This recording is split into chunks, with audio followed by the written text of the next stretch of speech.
Tim, Director Houston. Vice President. Yeah, Vice President. Sure, thank you. You can hear me okay? Yes. Excellent. Okay, so I don't have a physical copy of that agenda, so if you all just scroll it up for me, that'll work, and I'll go ahead and call the meeting to order. And Julie or Greg, if one of you will administer the roll call, please. You want to go ahead and do that, Julie? Certainly. Director Williams? Here. Director Gray? Here. Thank you. Director Alvarez? Director Deere? And Director Houston?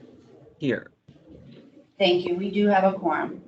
Excellent. Okay, so we'll move forward to any public comment. Is there anyone from the public wishing to speak? No, not at this time. Okay, great. Thank you. I know we have quite a few items here, so let's move into the discussion items 4A. Greg. Okay, and so we have our update on the state water project dependent area. And we're very fortunate to have General Manager David Peterson from Las Virgenes Municipal Water District, who will share remarks about this particular item. I'm not sure if we have any materials in the package to support the discussion, or if it simply is just the item.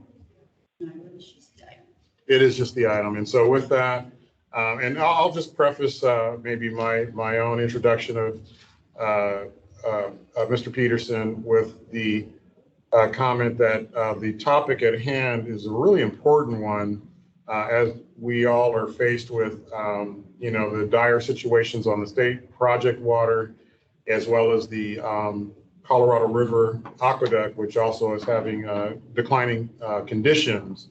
But I think we've all observed the mandate to conserve has been more heavy on 6 of our member agencies. And Mr. Peterson is responsible for one of those 6 agencies. And so I think his remarks on this particular item are very important for us to pay attention to. And I want to go ahead and hand it over to my friend David right now. Good afternoon. Thank you, Greg. Thanks for the introduction. And good afternoon, directors. Dave Peterson with Las Virgenes Municipal Water District. I just wanted to give a little bit of background on this item. It is a metropolitan item, so I suspect Metropolitan and the team may want to give remarks as well. But I just wanted to first say that this item, in the time that I've worked at Las Virgenes and worked on metropolitan issues, I cannot recall an item that was more important to my agency. And I think you all know the challenges that we have been facing in the state water project dependent areas.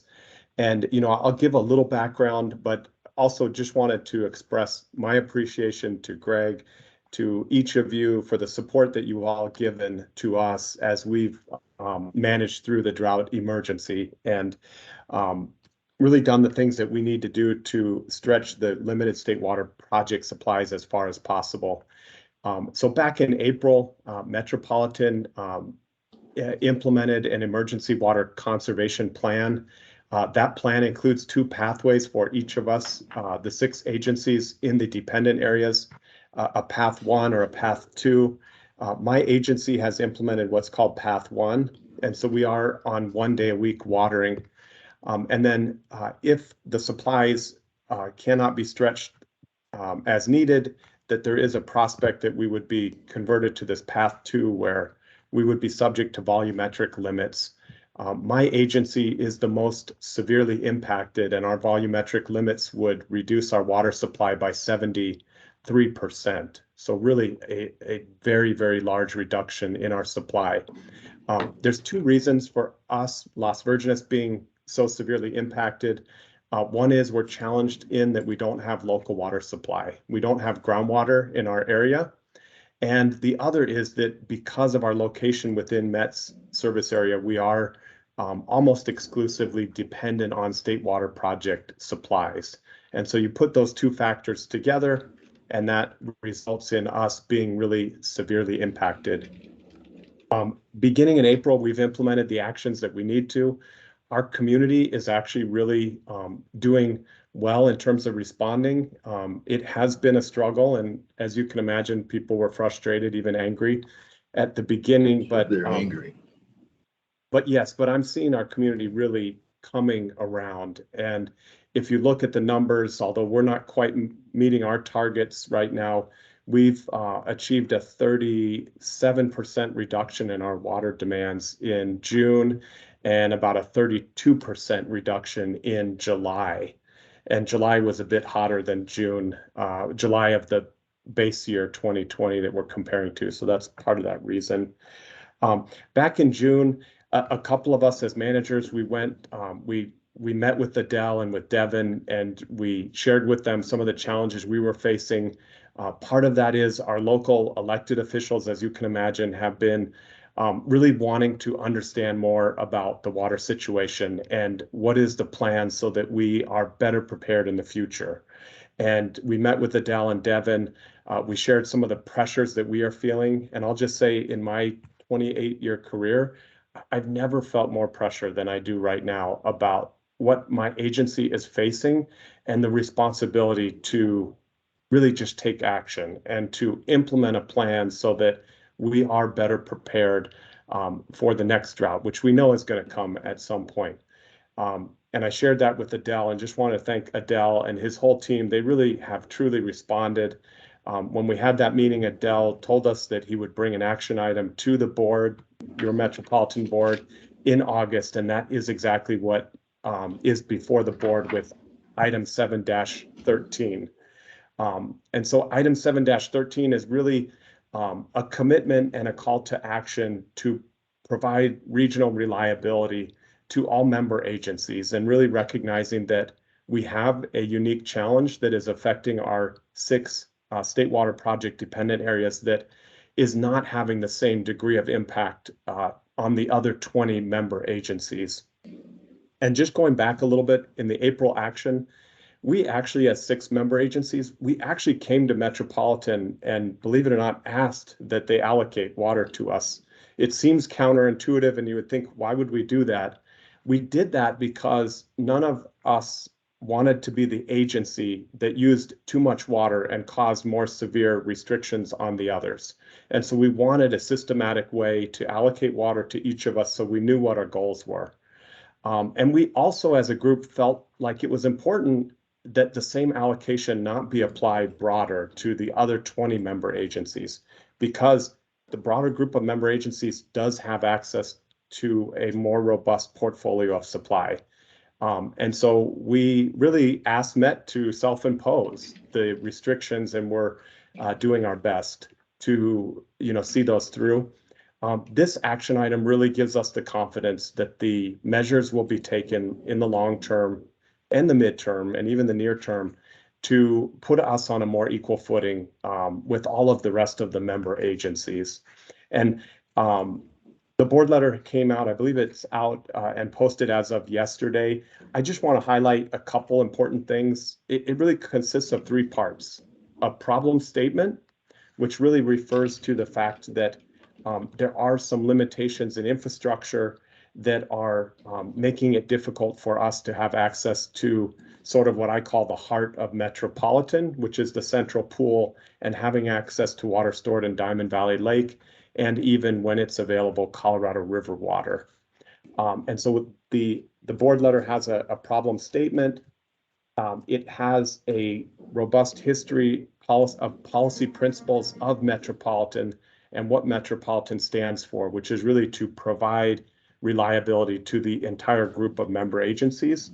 And that sort of really crystallizes 3 policy statements that are outlined in the board letter, all of which I feel like are really just a restatement of historical policy statements, just in a more direct way, in terms of providing member agencies with an equivalent level of water supply reliability through an interconnected system of infrastructure. And then the last part, so I mentioned 3 parts. The last part is a call to action. And really what it is a call to action to implement the projects and the programs and the investments that are needed to really achieve those policy goals and to address the problem statement. So I think probably that's framing the issue sufficiently. Again, I just want to go back to thanking each of you, especially Greg, who's been very supportive throughout. Greg several times has called me and said, you know, what can we do to support you at Las Virgenes? And that means so much to me. And many of you and other member agencies have done the same. It is our hope that when this item is discussed at the Met Board, that it could receive unanimous support. It's really important to us. You know, I have never looked more closely at a Metropolitan Board action, and also want to say the Met team has worked so closely with us. This document, this board letter, reflects really the fingerprints of all of us in the State Water Project dependent areas. We've each been involved in the drafting of it, and all of our comments in some shape or form have been incorporated by the Met team. So it was truly a cooperative effort to bring this together, and it reflects the work of all of us. And I would ask for your support on it. And of course, if questions come up too, in addition to the Met team, we're available in the dependent areas, myself, Tony Goff, Dave Pettijohn, Tom Love, Matt Litchfield, and Sivaji Deshmukh to answer questions. Thank you. Okay, great. Thank you very much, General Manager Peterson. We do appreciate it. And I definitely will open it up if anybody has any questions or comments at this time. I guess I'll just say one thing up front. Obviously, we were all right here when this happened, and everyone understood the pain you all were feeling just to the north of us. You, of course, are our neighbor right next door. And West Basin, I think within that month, immediately took action on our end to at least ask our retailers to consider doing 2 watering days a week, just to show that we're as in alignment as we can in the region, also realizing we have different water sources. But I think what's really important right now was for all the agencies to try and, I don't want to say share the pain, but basically share in some of the pain and say, you know, just because one area is suffering at this moment didn't mean that we're out of the woods. And of course, within another month, we heard about the Colorado River, even more dire straits, right? So anyways, we've definitely been supportive, and really happy to see this conversation coming forward. I do see that Adele has his hands up, so I'll go ahead and Adele. Thank you, Mr. Chair, and great to be with you. First of all, I want to acknowledge Greg Reed, the General Manager of West Basin, for being, I think, the partner for all of us. You heard how he reached out to Dave Peterson, but he also been a great leader with us all working together.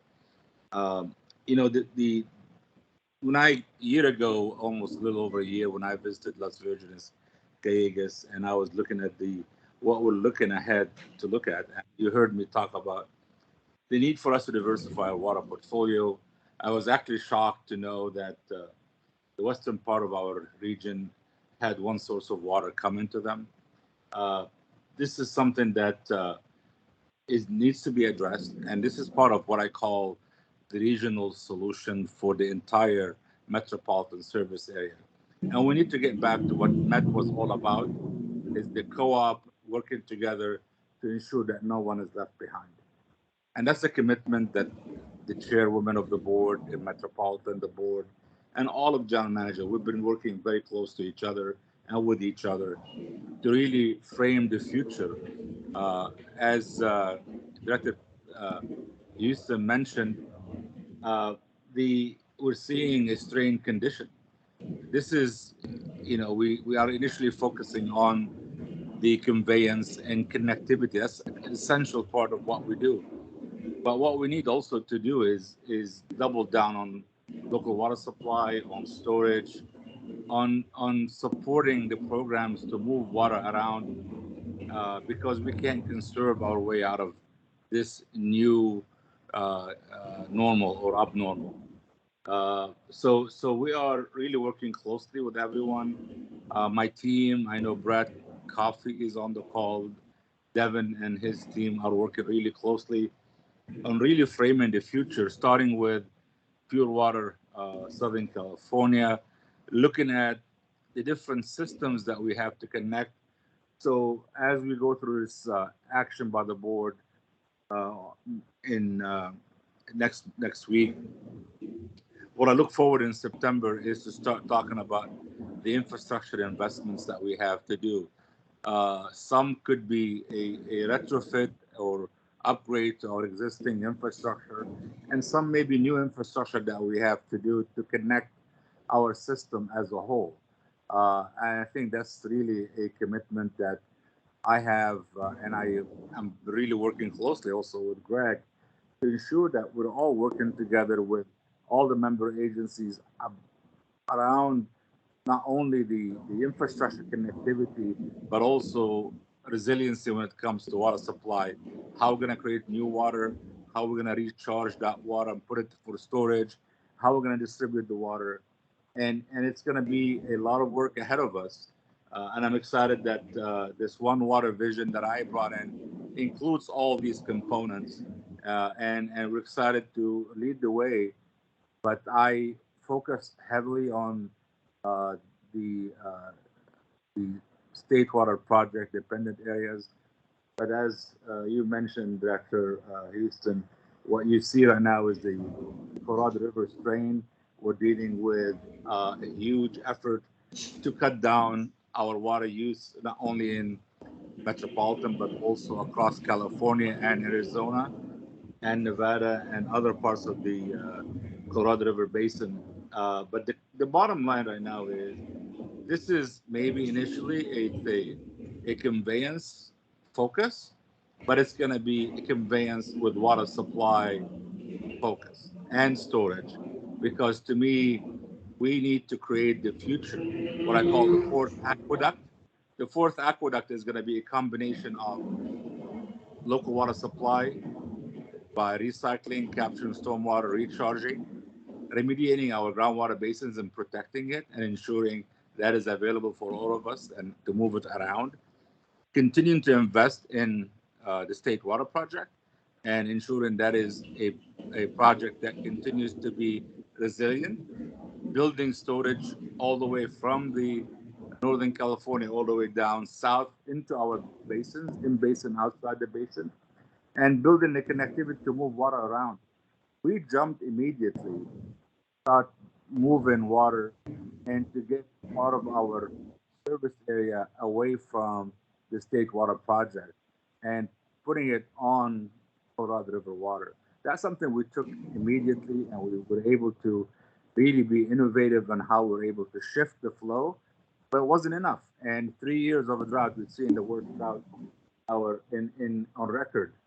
So we are moving forward, and to me, this is a crisis, but we can't let a crisis go to waste. This is an opportunity for us to really frame the future, our water future together for the next 100 years to make sure that we have resilient, safe, reliable water for everyone with no one left behind. That's the commitment I know I have, my team has, and I know the board has.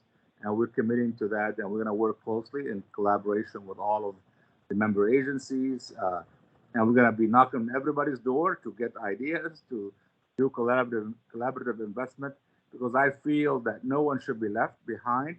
And we need to make sure that we're all working together, leveraging the resources we have, working with the federal government to bring money, working with the state government to put money in to build this resilient future that's going to really carry us for the next 100 years. With that, I want to say thank you and look forward to more work together on many work ahead as we build this future for our children and grandchildren. Thank you very much. Oh, great. Great. Thank you, Adele, for your words. And are there any other questions or comments on this item before we move forward to the next one? Chair Smith, this is Director Gray. Oh, yes, Yeah. Director Houston. Yes, go ahead, Director Gray. I'm sorry. Director Houston, sorry.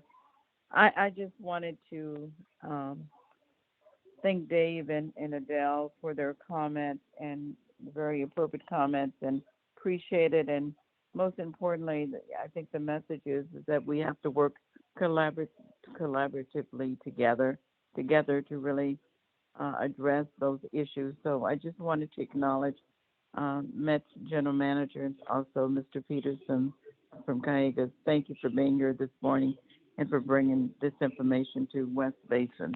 So thank you. Great, thank you, Chair Gray. I don't see any other hands, and I know we do have a lot, but I did want to say again, thank you, Dave, for being here and presenting this to us and letting us know firsthand about it. I'm also glad to hear the water savings that did transpire very quickly in your service area, and also knowing how difficult and controversial it's been up there, and you guys have got a lot of attention, a lot of press, but you've really worked hard. So we all do understand it and share it. And I think the last thing I would close with, and obviously Adele mentioned this, but I think this really, it's our big wake up call, looking at things different, working together. Fortunately, the public is really with us at this time, let alone I think our state and federal partners get it, how serious this drought is, let alone in the long-term ramifications. So it is our call to action. And so each and every piece of this goes into that. So I will say, while it's very daunting, it's also really exciting for us. And so that's what I'm really proud to be a part of all this with you all, because we have got a lot of good opportunities right now to do things we haven't been able to do before. So anyways, with that, I want to say thanks again, Dave, and we will go ahead and move into our next item. It is 4B. If you'll go ahead and address that, Greg. Thank you, Director Houston. And our next item, I think, is a really good pivot from the discussion that we just had. This is on the presentation of Metropolitan's upper feeder expansion joint replacement. And we have May Hatter, Assistant Group Manager of Engineering over at Metropolitan, to provide a presentation. And allow me just to say also that this particular item should be a wake-up call for all of us here in West Basin, all of our constituent agencies that are represented today. And I see many of our leaders from the West Basin Service Territory, as well as our neighboring agencies. Alex, great to see you. Anatole. But as we shut down the upper feeder, it's going to impact the availability of the Colorado River for a very short period. We all have to come together at this moment to respond to that, but it kind of foreshadows maybe the same scenario that we may see maybe in the next short few months as we look at what the forecast may be on the Colorado River supply itself going into the next water year. So with that said, I'll stop there and hand it over to May for her presentation. Thank you. Good afternoon, everybody. I'm going to give you a little bit of background on the upcoming shutdown of Metropolitan's upper feeder to replace an expansion joint. The upper feeder extends from Lake Matthews in Riverside to the F.E. Weymouth Water Treatment Plant in the city of Laverne. The upper feeder is one of two major pipelines delivering Colorado River water into the central portion of Metropolitan's distribution system. Currently, with the drought and limited state water supplies, Metropolitan is pushing treated Colorado River water from the Weymouth and Deemer plants as far west as we can, and we're limiting flow from the Jensen plant that treats state project water. The upper feeder crosses the Santa Ana River with a steel bridge located in the cities of Arupa Valley and Riverside. The bridge is over 1,000 feet long, and the pipeline on the bridge is a welded steel pipe with a diameter of 9 feet, 8 inches internal diameter, and a design pressure of 200 psi and a flow rate of up to 750 cubic feet per second. Metropolitan's large feeders are usually underground. As this pipe is above ground, as the air heats, it expands and contracts. So the pipe has a bellows joint located in the middle of the bridge that allows for this thermal expansion and contraction of the pipeline. And you can see that here on the left. On April 13th of this year, a leak was discovered at the bellows expansion joint, and flow in the pipeline was reduced to limit vibration and the internal pressures on the bellows joint. On April 21st, a steel bracket was installed as a temporary measure to stop the leak. Metropolitan is observing that, inspecting it on a weekly basis, that short-term repair. And the crack length, it initially was increasing, but it has since remained stable as we've maintained the flow at 525 cubic feet per second. The bellows joint was inspected externally, and it was determined that the bellows joint is compromised and needs to be replaced now.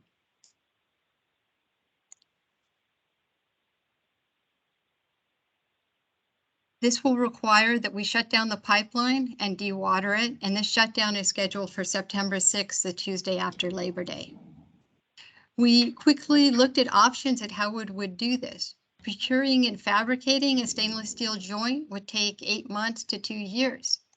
But Metropolitan shops could fabricate a slip joint, which consists of 2 steel pipe sections with a bronze compression ring and packing, and 1 piece slides to allow for the contraction and expansion. Here are some pictures of that fabrication underway, and you can see the pictures of Chairman Gray talking to the team as fabrication was starting. So this is well underway, as you can see from this picture. It's a picture, the third picture from the right shows a portion with the external flange welded onto it.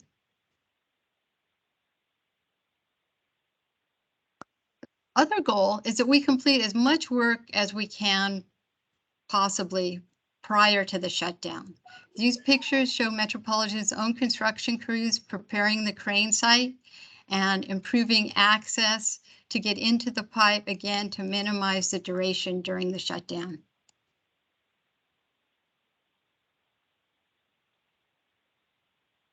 The expansion joint weighs about 13 tons, and you saw from the pictures it was about 100 feet off the ground. So this work we're going to have to be done by a contractor who will go in, remove that exterior cage structure that you saw in the picture, remove the existing expansion joint, and install the new one. And they will install the scaffolding and have the large crane there. And this is being done under an emergency contract. In July, the board approved that contract, and every month we'll be going back to the board as a 4/5 vote is required to continue with the contract until the shutdown is complete. Now, a little bit of a side, I did Weymouth projects for 15 years, and anytime we shut down the upper feeder, it is a big deal. There's a lot of work involved. Metropolitan's staff work to do the dewatering, coordinating with the contractors, coordinating with all the member agencies. But this year, with the historically low allocation of state project water, we need to save every last drop of state project water during the shutdown. And of course, during the shutdown, the Weymouth plant will be treating state project water. So Keith Nebriga is working with the member agencies to shift demand where we can from Weymouth to Deemer. And with that, I'm going to turn it over to Keith. All right, thank you, May, and good afternoon, everyone. Yes, we've been doing a lot of coordinating both on the operational side and on the messaging side too, and we'll have Bob present a little bit on that in the slides ahead. I just want to highlight a few things that we're doing. We were able to convert our Culver City feeder onto full Deemer supply, and that Deemer will be on Colorado River water during the shutdown, so that's going to help us minimize state use. So for West Basin, that's the area of the system that heads over towards the Malibu region. We also worked with all of the agencies in Orange County. They're also shifting on to local supplies, surface storage, and a few other operational actions so they can reduce the demand on Deemer.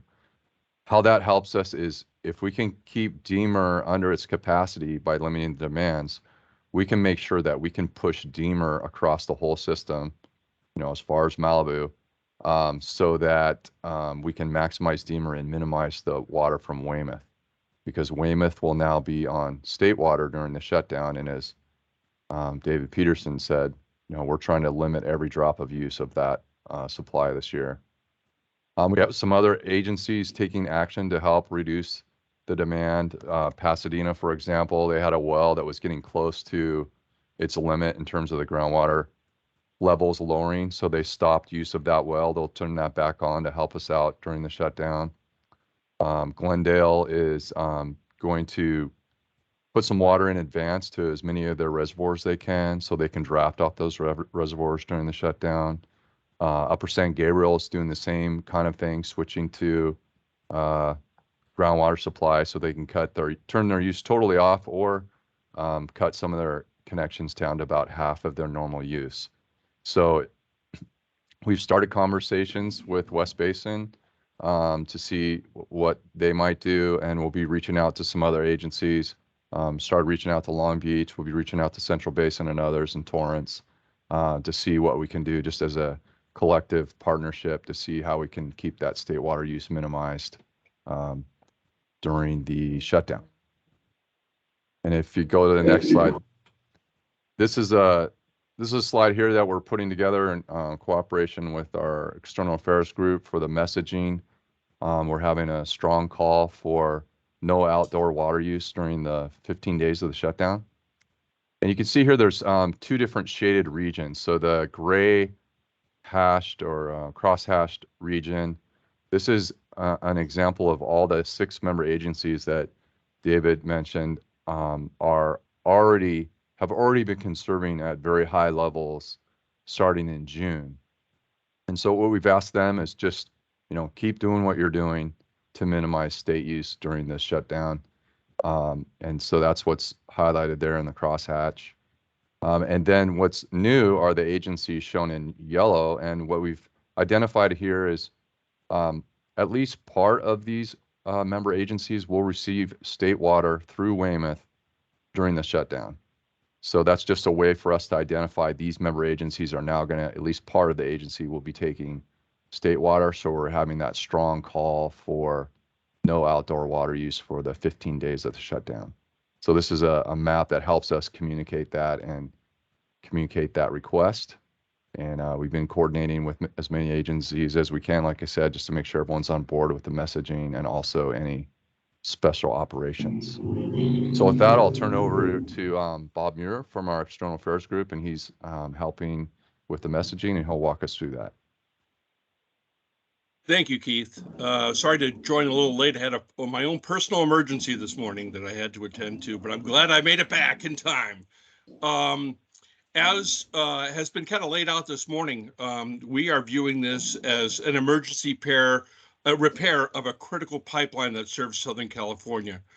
And this is a rather unique situation that is incredibly challenging for all of us in Southern California, particularly water agencies, because this will be the third level of water saving messaging that we will be introducing in the region this year. As you are well aware, we support and are following the state's call for water conservation and water conservation restrictions, hoping to achieve reductions by as much as 20%. So we have a general conservation message that is reflected in our This Is How We Save Water campaign. Then we also have the messaging that involves the State Water Project dependent areas. So these are the areas under our emergency water conservation program. And obviously they have 2 paths to meet the demands of that edict, which is one, which they are enforcing 1 day a week watering restrictions, or they put their agencies and their customers under some monthly volumetric water budgets. And that is something we've been working with those agencies, and we rolled out in late April and eventually took effect in June. Regarding what we're doing now, we're adding another layer starting in September starting this week, because of the unique challenges that this shutdown offers. Certainly, starting September 6th and running through the 20th during this 15-day shutdown, we will be urgently calling for water saving because it will be absolutely critical to conserve our severely limited state water project supplies. We will not specifically be calling out state water project supplies. We want to streamline this message. We want to make it as simple as possible. That's why we're keeping a general message that we need this water saving in order to maintain and secure water deliveries through the rest of the year. As the map shows, this affects member agencies in Greater Los Angeles County, and they are joining us, hopefully, including yourself, in following the call to suspend all outdoor watering during the shutdown. For the last few weeks, we've been in coordination with the member agency PIOs. We are in the process of issuing a news release this week. We had to accelerate our schedule a little bit because we did get media attention on the shutdown last week. And we feel as though we need to get out there and identify the areas that are going to be affected by the shutdown and the no outdoor watering call. So we have a news release this week that is going out. We are also finalizing not only the map that you just saw, which is still in development, but also a fact sheet and social media assets in preparation for the shutdown. Later this month, we haven't determined the day. It's either August 29th or 30th. We plan to host a press conference on the shutdown. This will give us another bite of the apple to once again reinforce the call for no outdoor watering and once again press ahead with things that agencies can do, what consumers and businesses can do to prepare and maintain and sustain their outdoor landscaping and their lawns, which will certainly be stressed during the shutdown. We are also creating a shutdown webpage that will offer a breakdown or a background on the shutdown, offer the same tips, and then also during the shutdown we'll offer updates on the progress of the repair. So I've already mentioned the fact sheet. The fact sheet includes a timeline of tips, what people can do before and during the shutdown to help keep their landscaping and lawns sustainable. And then social media assets, we have also provided articles for newsletters for local agencies, and we do have materials for bill stuffers as well. So the primary driver is to provide a unified, simple message throughout the region that we're moving ahead with this emergency repair of this critical pipeline, and we are making this call to shut down and eliminate all outdoor watering during the 15 days while those repairs are made. I'm open to any questions or concerns that you might have. Okay, great. Thank you very much to the whole panel. So it's Director Houston again real quick. And I do see that Anatol has his hand up. So I'll go ahead and start with you, Anatol. Go ahead. Thank you, Director Houston. Can you hear me okay? Yeah. Hi, I just wanted to express a concern on the messaging. And it's exclusively with the messaging. I mean, the emergency and the nature of the emergency and the need for the work is beyond question. So my comments have nothing to do with that. I do want to express some concern that the messaging is now heavily diluted. And as a consistent message, I want to say it is anything but consistent. You have large sections of the service area that are responding to a critical emergency on State Water Project the state water project dependent areas. They are labeled as gray in the map, which implies that they are not doing anything. There's nothing to be done. But that's not true. They're actually responding and reacting in so many different ways to have significant water use reductions. You have other sections, as I understand it, of agencies that have committed to some type of combination of operations that is not a guarantee of reduction, but rather a promise of reduction. And they are now being excluded from the call to ban outdoor watering, or at least I'm under the impression that this will not apply to their region. My understanding is that other agencies are attempting to make adjustments as well in the hopes that they do not be called upon to do banning outdoor watering. And this peculiarity then leaves a cross-section of metropolitan member agencies, which is essentially the cities, to the exclusion of Los Angeles. The cities are going to be the ones that light up the map with a call to ban outdoor watering. And that in large part is because they're municipalities and municipal water districts that have a broad cross-section of retailers, some of whom are completely independent of metropolitan water. They face no such restrictions. So to me, the message is highly inconsistent. And I would rather see, and I'll say it here in this forum, I would rather see an urgent call to reduce water usage as much as possible due to this emergency, and that agencies be called upon to do whatever is within their means, so that that is a consistent message across the board, that people do whatever it takes, whether it's to limit outdoor watering, whether it's to reduce indoor water consumption, anything possible to help with the emergency to keep deliveries down. That to be would be a more consistent message, and it can be amplified. And now it's not a question of a multicolored map with who's in this participation and who's not. It goes to the LA Times, it goes to the TV news, it goes anywhere. And that consistency then I think is more coherent. So thank you for the ability to comment on this. Thank you. Thank you, Anatole. Does anybody want to respond to that real briefly?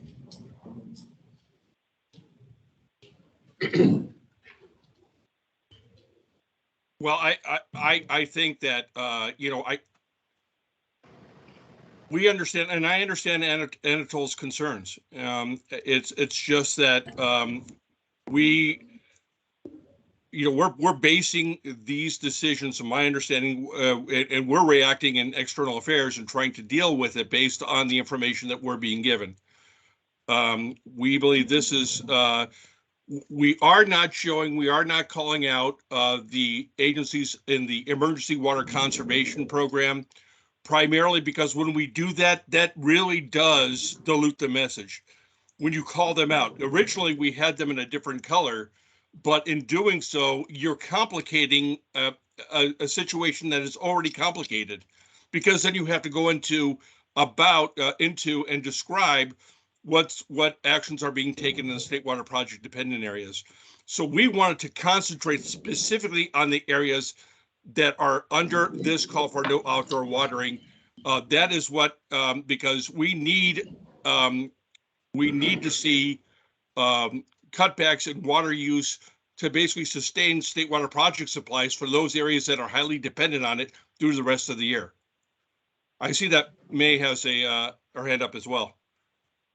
Yes, I wanted to respond to the question. This is really a very unique location as we cross the Santa Ana River Bridge. This is really our only expansion joint in the upper feeder. There are some in specific locations around pumps, but those are places where we do have redundancy. So I don't think we're looking at having to install having this happen in other locations.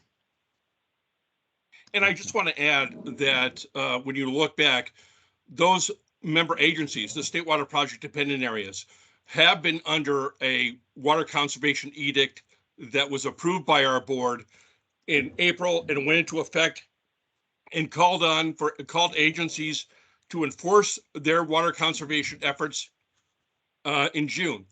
So in essence, those areas have been under an even greater water conservation call earlier in the year. Dee, you had your hand up? I do. And Anatole, I want to support a lot of what you're saying. I think one of the challenges for us is that this is an emergency project, and we are doing what we can with the infrastructure to move as much of the demand off of this system as possible. But we really are trying to distinguish between the challenges we're facing in this region with the drought, which we know are just going to be escalating, and the challenge that we're experiencing with this shutdown. And so we are trying to make sure that we're focusing that message on what exactly is needed during that time in order to facilitate the emergency repair that's needed. So I would be very happy to talk with you about ways that we can address your concerns, but we are trying to make sure that this is very clear to the public, that this is an issue that's happening because of an infrastructure challenge that needs to be addressed, and we need the people that are going to be utilizing this infrastructure to help us through this 15-day period. I think, Bob, I'm probably restating some of what Bob's saying, but that's our main objective with this outreach right now. And I just want to add in that we are meeting with the PIO working group tomorrow. We'll be discussing and going over messaging, refining it as we go along tomorrow afternoon.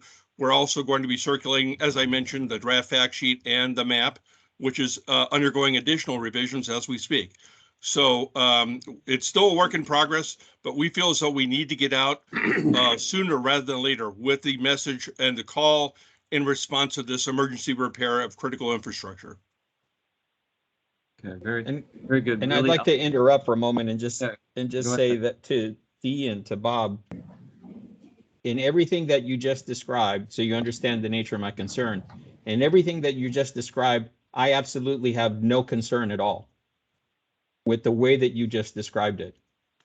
Calling for a regional emergency of dramatic proportions, everybody needs to limit watering as much as possible, that the map identifies certain affected areas where it is even of a more heightened concern. And so consequently, touch base with your local provider so that your local provider can clarify for you what needs to be done. But by all means, limit as much as possible your water consumption over the next 2 weeks. I have no problem with that message. The concern that I expressed to you at the start of my comments has to be with an increasingly diminishing number of agencies on that map that are going to have a specific call for banning outdoor watering. That to me is an inconsistency across the board. Anatole, I get you. I understand what you're saying. So we will reinforce the fact that we need everybody to be part of the solution right now, even as we're focused on this very specific need in this area. So I understand what you're saying. We'll make sure. Okay, great. Real quick, thank you. I see Alex Rojas has his hand up, and that's the last one I see. So go ahead, Alex. Yeah, thank you. I just want to echo, piggyback on Anatole's comments. So we have 24 cities, about 5 or 6 investor-owned utilities, and about 5 or 6 mutual water agencies that we serve. But we only have 5 imported water users. They're the biggest ones. So to Anatole's point, I can give you those agencies. We can geo-target them so that if we do build a website and we ask people to go and check, they can see that, okay, well, if I know I'm in that yellow map in the Central Basin area, but let me put my address in and find out, because if I live in Pico Rivera, I might have 1 or 2 day watering restrictions a week. If I'm in Santa Fe Springs is probably one of our largest water users of imported water. So when I meet with the purveyors to discuss this, I'm going to be talking to about 5 people of all the areas that we serve. So I think what Anatole is saying is, can we get a little bit targeted in who has to go to zero, and then who can still maintain what they've got locally, because they can continue to support the drought conservation efforts, but as it relates to this specific project, if they go to zero, it won't help at all. So I think that's kind of what Anatole's saying. So I'm happy to work with the team, get you exactly who those big 5 users are, and then I'll have more information after I talk to them about some strategies that we can implement. But I have a large majority of my area is all groundwater. Okay, very good. Thank you, Alex. Go ahead, Greg, and then I'm going to kind of wrap this up to the next item. Greg. Absolutely, and just keeping this real quick, I support the concept that Anatole indicated in the simplicity of just a real simple message that says everyone can serve to the maximum extent possible during this, outage of this critical infrastructure, so that we can conserve as much Colorado River water as possible across the entire service territory. And I think the simpler the message, the easier the response will be among the public. And I think it also, again, relates to what we may be talking about more broadly, should the conditions on the river continue to deteriorate as we expect. And so this may be a trial run for what we may be talking about in a short few months anyway. And so rather than having maybe mixed messages, geographic differences, I think the uniform message across the service territory is an appropriate approach. Okay, great. I want to kind of wrap it up only because we have multiple things here, but this has been an excellent conversation, let alone, the most hands I've seen in a while, which is good. And I know, Bilal, you had a question in there, and if it's people in the chat can kind of help with that. Really fast, so just so I understand quickly, this is basically just Los Angeles County, correct? It's nothing south in Orange County. It is Greater Los Angeles. It's portions of Greater Los Angeles County. Okay. Got it. And what our water system operations folks and water resource management folks, the philosophy and what is really driving this this approach is that if all of the agencies that are outlined are taking water supplies from Weymouth, Weymouth during this shutdown will be exclusively delivering state water project supplies that are extremely limited for particular certain member agencies throughout the region. We believe that by focusing on these agencies and with our call, we can get the response that will help carry the day, a water saving day, and stretch those precious state water project supplies. Sorry to carry it on, but I want to just give you that, and we honestly, we have stayed away from taking and breaking down agencies such as, in municipal water districts. If the municipal water district gets Weymouth supplies, they are included in the call to action. Okay, good. Look, at the end of the day, I think we all realize this is a huge challenge. It's an emergency. You've got to do it. You need to have consistent call out there. So on the broad, overarching, messaging, Metropolitan's going to do, and then it's going to be probably the local agencies, like what Alex was alluding to, is how you might tailor some things to your own folks. And it's going to get confusing, yes, but it's going to be really interesting how we all get this accomplished. But I do think that people have to understand the urgency. It does, by the way, remind me of Caltrans, right? When they're trying to shut down a freeway and everyone just has to be ready, and you better be early to it. I assume that if the project goes faster than anticipated, you'll get things back to normal quicker, right? If it doesn't take the full, set of days. Thank you, May. Well, with that, I would love to talk more about it, but I see Dee, you've got your hand up real quick, and then we'll get ready to go to the next item. Dee. Yeah, I just didn't want to leave with the impression out there that we would not be doing some focused messaging on these areas that are impacted, because we do need focused messaging about the emergency itself, distinguished from the drought, but that we can also have the information out there that we need everybody. We are in a drought, and we need everybody to do their part. And we'll follow up to make sure that we're talking with the GMs that particularly are still trying to limit this impact within their service area, because it is limited within their service area. Thank you. Yeah, no, I appreciate it. I just, again, this is me the first time really hearing about it, but I think each of the agencies are going to have to take the info we're getting from you all and try and articulate that properly within our own areas, and yet have that overarching call and say, look, this is an emergency. We've got to get this accomplished, and not completely scare the public any further than they already are at this moment. But it's going to be all hands on deck. And so I would say it sounds like, though, the member agencies will be willing to partner up and help. So with that, I really appreciate all of it. The sooner we can get the information, obviously, that's the better, and we can start getting it out to our folks. Let's move on to, I think we have 2 more items, so let's move to 4D. If I don't know, it's C. Am I? Oops, we are on C. Am I correct? Where am I at? Well, You guys help me out. we just covered B and C, so that takes us to Oh, you did in one item step. D. There we go. Yeah, yeah. I mean, the words made sense. Okay, item D. Let's go ahead. Okay, and that's the presentation on turf multiplier effect and reversion studies. And we have Krista Guerrero, Associate Resources Specialist for Metropolitan. So please, Krista. Thank you. Good afternoon, everybody. I want to make sure everyone can see my presentation. I know there's some issues with the last one. I can see that. Yes, great. Okay. So as you know, today I'll be talking about the 2 studies that Metropolitan recently undertook on our turf removal program from the last drought. These were a multiplier effect study and a reversion study.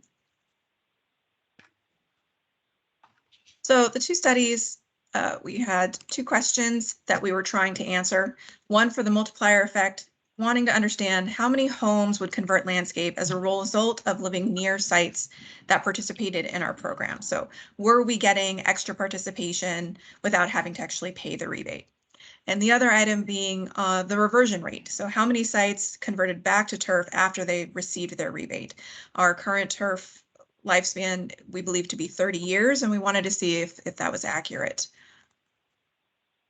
So starting with the multiplier effect study, there were 20 areas that were selected with an average of 360 parcels. The blue dots represent areas where there were no rebate participants, so they were sort of a control group where we could determine how many people would do a turf project or turf removal project without seeing somebody who went through our program and did it as well. We also used parts of Irvine Ranch Water District as a comparison because they also did their own similar study.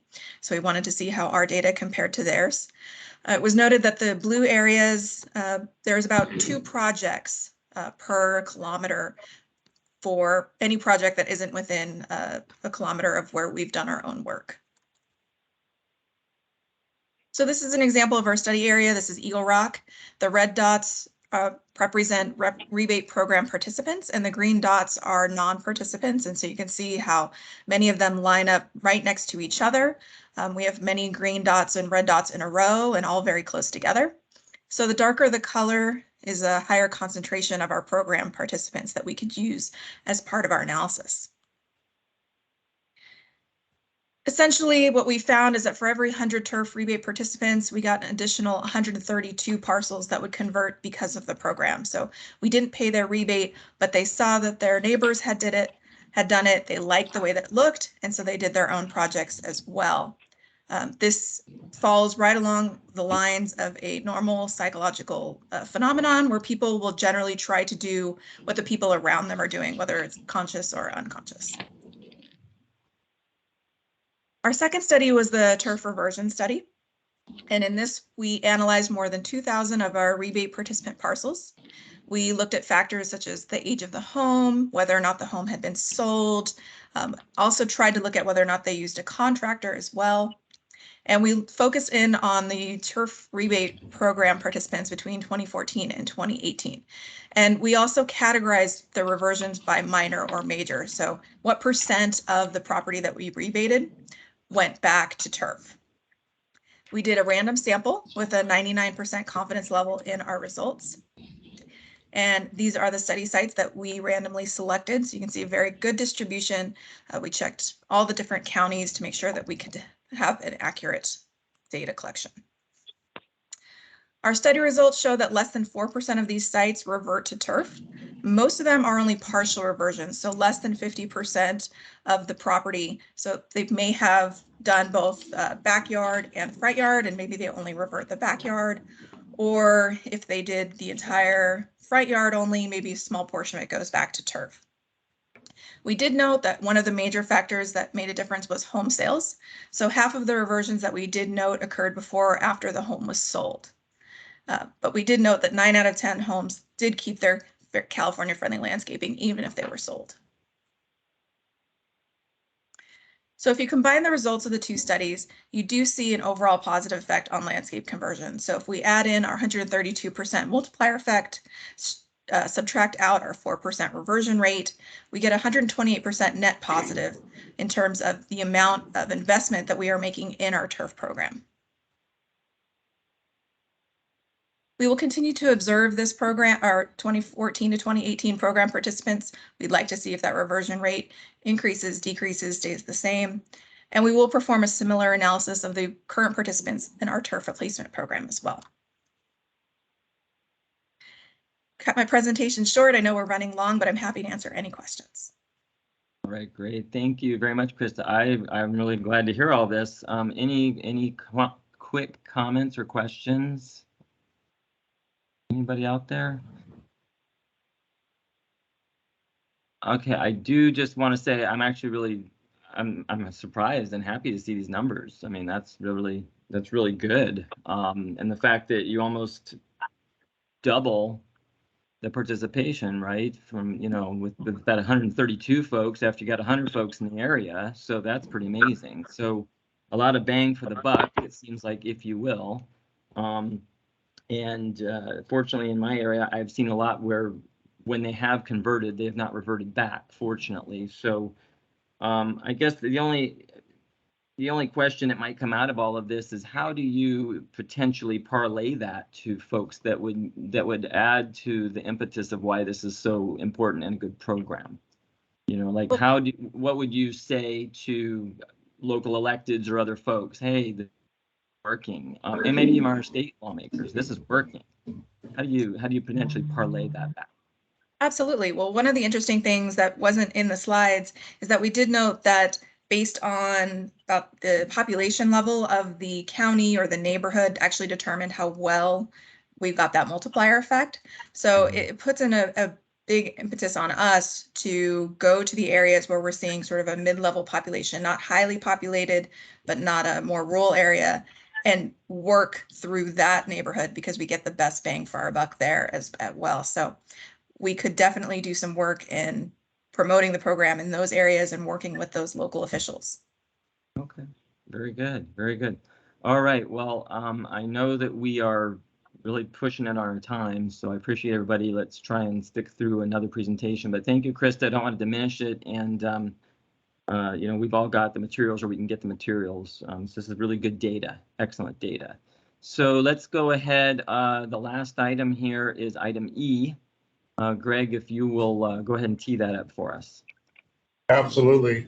So we have our presentation on policy principles regarding the Sacramento-San Joaquin River Bay Delta. And so we'll hand it over to Nina Hawk, Policy Manager of the Bay Delta Initiatives from MET. Please, Nina, take her away. Great, thank you so much. We'll do our best to run through this as swiftly as possible, but give you some good context. So next slide. So we'll give you a little bit of background and overview of how this came to be and what we've actually done leading up to this point. We'll talk about a revised Bay Delta policy framework that has been provided to the committee for feedback and where it is today in terms of its revision. Provide some example policy applications so you can actually see how this revised framework would work with existing day-to-day work. And then, of course, next steps. Next slide. A little background and overview. So this is just a bit of history, about 14 years or so into the past, where you see in the orange or brown on the left side, a few critical board actions that occurred back in 2006, 7, and 8 about the conveyance criteria relevant to what was then BDCP and the California Water Fix as it evolved over time, Delta Action Framework, along with some Bay Delta policy principles that were adopted during that time, and Delta governance principles. Then you can see over the course of time, and there's several other milestones and notable actions and initiatives that occurred for the Bay Delta region on behalf of Metropolitan, but just a few are highlighted. Of course, the BDCP, a very important document about planning for the benefit of ecosystem and, of course, water supply reliability in the Delta. CSAMP, which was a collaborative science adaptive management program that was put into play as a result of a settlement, which is alive and thriving today. And along with Metropolitan acquiring its islands back in 2016, 2016. You also see California Water Fix and California Eco Restorer began during that period. And of course, the Delta Conveyance Project, which brings us to the present. And just one of the governor's water resilience portfolios is listed there on the top. So just to give you a sense, when those policy actions were adopted back then, they have been feeding all of the very relevant activities and future actions the board has taken in the last 15 or 16 years. Next slide. So why update the policies? On the left there are some pretty critical policies from the past. They span several board actions. A lot of the information behind each of these have substantive multi-page documents and information from staff. A lot went into these. However, it can be a little bit challenging to reference or find these. And also, when you think about how we would communicate and move forward as Metropolitan staff, we want to be aligned with the board and their direction. So advance. We went ahead and went through all of this and several board actions from the past, and the staff came forward with a consolidation of 6 policy areas with 18 policy principles to the committee for feedback. During that time, the committee provided us a lot of technical and relevant feedback related to this consolidation. And we are now going back to the committee on August 15th for the following, which is an even further consolidated and streamlined representation of those policies, along with emphasis in a few key areas. So the revised policy framework to date includes 3 policy objectives. And then under that, there are 3 policy areas with 9 policy principles referenced within the 3 policy areas. Next slide. So here was the revised framework. This was the original 18 policy principles brought forward for deliberation and discussion with the board with the original 6 areas. As you can see, this is a lot for one slide, and we definitely as staff took to heart a lot of the feedback we received and decided we could streamline this even further and provide a little bit more policy refinement on it. Next slide. And this is what we currently have and we'll be presenting to the committee on the 15th. You can see the 3 policy principles or objectives, are listed at the very top. Promoting a sustainable Bay Delta within Metropolitan's One Water approach is very robust, and what it's essentially saying is that the supplies that are going through the Bay Delta watershed are integral to Metropolitan's water supply portfolio and of course the One Water approach moving forward. This includes the state water project dependent areas along with shoring up the needs associated with groundwater transfers and also even recycled water as we go to build that out. So really just tying through the importance of the sustainable Bay Delta region shores up those supplies and needs within Metropolitan. The second policy objective is support statewide and regional actions that improve Bay Delta sustainability. This is really aimed at statewide and regional investments that are happening for ecosystem restoration, flood control, water supply, and multi-benefit projects within the Bay Delta upstream watersheds and downstream watersheds, including our own, and building just resilient supplies for the multiple purposes that are needed both within the Delta and to help it thrive. So very important. So the health of that Delta is equally important to shoring up that first policy objective. And then the last one is address the risks associated with climate change. I think it goes without saying, we're seeing quite a bit of strain on multiple water supplies across the West here in California and metropolitan service area. So this really is just a significant head nod at the risks that are associated with climate change are happening, and that when we go to move forward as staff and do any work, we really have to have this forefront of mind. So it's really looking at the sea level rise, the associated snowpack, water temperatures increasing, and how that interplays with the Bay Delta region. And that essentially we need to be very much looking at these risks and addressing them in our day-to-day work moving forward. We also look at water supply programs and projects as a critical element of managing through that climate change. The Bay Delta policy framework, in the interest of time, I won't go through every policy principle. However, we do have an attachment that's with the board letter that should be posting today that shows the little descriptors behind each of these policy principles. But just generically, we have consolidated them down. Much of this is extremely consistent with existing policies, so we see them as a restatement of a number of old policies from the past that are in play today. But there are some key things we just want to highlight. One of them is many of these really bring forward the importance of climate change and the risks we are seeing to the system. So that's very consistent with emerging trends.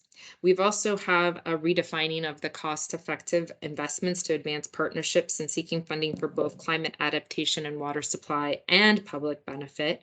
And then the third piece is really that one principle in particular, fostering broad, inclusive engagement of Delta interests and beneficiaries. So we've enhanced the theme of climate change in these. We've put a finer point on cost-effective investments and of course included the broad and inclusive. For the most part, a lot of these are pretty consistent with existing policies today. So next slide. So how will we apply these? What does this mean and how will it be used? So we'd like to provide some examples and explain. So this is essentially the board's direction to staff related to Bay Delta activities. This includes our program and project management, external engagement, long-term planning, key investments, our day-to-day work, and any new initiatives or areas where we're looking at planning or doing pilot studies. We really want to align with the proposed future board actions. So the idea is staff would do their best to comport with the framework. And then when they bring an action forward, it is apart and separate. So the board still has full discretion to determine in a given action whether or not to move forward. But the idea would be that this framework would inform staff. So whatever gets brought forward would likely be aligned with the board's current thinking. Next slide. So how might we apply this? Here are a couple examples. Advance. We currently have a salmon recovery effort underway from staff, of which the staff is working across the state with a number of groups, including tribal interests, several different agencies across state and federal, along with a number of water users as well. As part of that effort, they're looking at a portfolio of how do you improve salmon and recover the systems. So you can see there with all the highlighted green boxes, all the policy objectives will be achieved with this effort, along with a few of the other policy principles. Next slide, or advance. The Delta Conveyance Project is another example. You can see as it relates to this one, all three policy objectives would be applied or would be in play related to the planning efforts associated with the project. And then you can see the center one, water supply reliability and resilience, that area is hit with all three. And then additionally, we have, of course, the need for cost effectiveness on this project, along with the broad inclusion of Delta interests. Next slide. Or next event. Another one is the Delta Smelt and Native Species Preservation Project. Staff is currently working on what it would look like to build and provide a space for Delta Smelt to potentially thrive on our Delta Islands. You can see that this action, of course, hits all policy objectives, and it's more on the science and watershed side, along with a few on the partnership and cost-effective investments. However, it's important to note if this effort continues and we find it to be very successful, it could also have a great impact on the center. It could have an influence on the regulatory requirements in terms of how much water we might be able to move through the system if the species is able to thrive and sustain. Advance. Another great example is the emergency freshwater pathway. That example highlighted on the screen, advance, includes a number of items. And of course, is really important too if we have a natural disaster in the Delta. You can see it hits a number of different elements. This one is also important to note is that it's huge on partnerships and also the staging and cost effectiveness associated with all the agencies, stockpiles we have available, if we have levee failures, etc. Next one. Now there's times when we may find as staff when we look at this framework that something does not comport. So this example would be if we wanted to consider leasing the Delta Islands for exclusively permanent crop use. You can see it does not comport with a number of the policy principles and climate change. And just to expand a little further, the reason permanent crops would not adhere to a number of these policy principles is we know that those roots of those trees, et cetera, would not only advance subsidence on the islands, but it would also create a potential impacts to the levees and their safety and seismic resiliency. So we see that's highlighted. We also know that they're going to take a lot more water. So it's not prudent to be having crops that are going to be, of course, impacting water supply reliability for metropolitan. So that's just a little bit of an example so you can see the illustration of how the framework would apply. Next slide. So next steps, we're going to committee, please advance. We're going to committee, back to committee. We actually started back in November of last year to kick off this effort, and we as staff have been working internally since earlier this year. We did provide a report to the board, a fairly lengthy report called Emerging Trends, which captures more or less all the various activities that we're doing in the Bay Delta and also some of the trends associated with that. We did go to committee in May, and we've gone to them in June, and that's where we solicited the initial feedback, and we're looking to go back, of course, August 15th, and then sometime in the fall for potential action. It'll be the board's discretion should they decide to move forward with this policy principles, and should they not, there is the potential and option that they could move forward with existing policies, but they would just be missing very key relevant trends that we see occurring in the Bay Delta region today. That concludes the update. So if you have any further, or the next slide, if you have any further questions or anything, please let me know. Sure. Thank you very much, Nina. I see Director Lefebvre is on here. Russell, if you'll go ahead. Thank you, Keith. So one of the things that ran through my mind while you were talking about that is the Sites Reservoir. Presumably, well, Sites, among other things, will be finished, if it goes ahead, will be finished something like 10 years before the Delta conveyance, and would have a significant impact on the Bay Delta in general. Is that in the thinking at all? Yeah, absolutely. So one thing I can kind of elaborate on, going back to the framework, is that it actually, we would look at it as staff, as guidance to determine how do we move forward. For example, Sites is in planning right now. So we would know it hit a few of these boxes, but we as staff, as it continues to develop, it'll be incumbent upon us to keep working to see if we can pick up more policies out of this framework to see if we can shore up how this comports to Metropolitan's needs and direction of the board.